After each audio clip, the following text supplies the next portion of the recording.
why you don't have to be a subject matter expert in a process to actually improve it. As continuous improvement professionals, we go into the workplace using our continuous improvement tools to improve a process.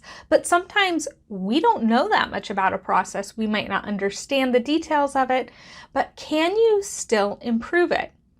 That's what we're going to talk about in this video. I'm Amanda Zimmerman. I'm a Lean Six Sigma Master Black Belt, and I've been helping companies make their processes better, safer, faster, for over a decade. So let's talk about this. Do you need to be a subject matter expert to improve a process?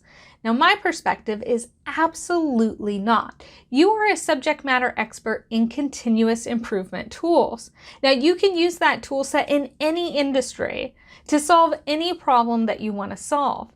Right now, maybe you'll have to try a few different tools before you get to that root cause or identify things that are really going to move the needle. But certainly knowing your continuous improvement tool set is more important than understanding everything about the process. I'll give you two examples. I worked in Angola for a period of time on offshore rigs, and there I was working quite a bit on equipment reliability. Now, I didn't need to know how the compressor worked. I didn't need to know how the insides of the compressor worked. What I needed to understand what was value in this process, what we were trying to see shift. And we were trying to see shift downtime. We want to reduce downtime and increase uptime, right? So these are measures that I could get data on, such as how many hours of downtime. And then the people that were part of my team, my core team, were the subject matter experts in compressors. They could go out, they could do the research, they could find out more about what was going on. They could bring the data together so that we could have those conversations. We then could do exercises such as the fishbone or a failure modes effects analysis, and the team would supply the details on how the compressor works or what some of the words were that I needed to include. I didn't necessarily need to know the definitions of those to run an effective FMEA or a root cause activity.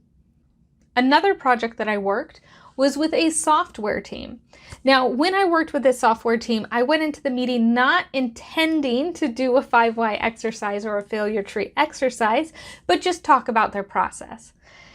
And when we got together, I didn't know anything about this process. All I knew was that they did it once a year and that it wasn't very efficient. And so I simply went through and asked why. Why wasn't it efficient? Where were the gaps? Why were those gaps there?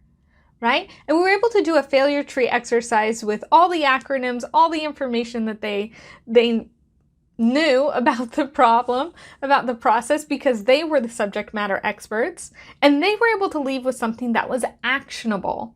Now, I may not have known all the definitions that were up there, but the team did, and the team could identify some of those as well.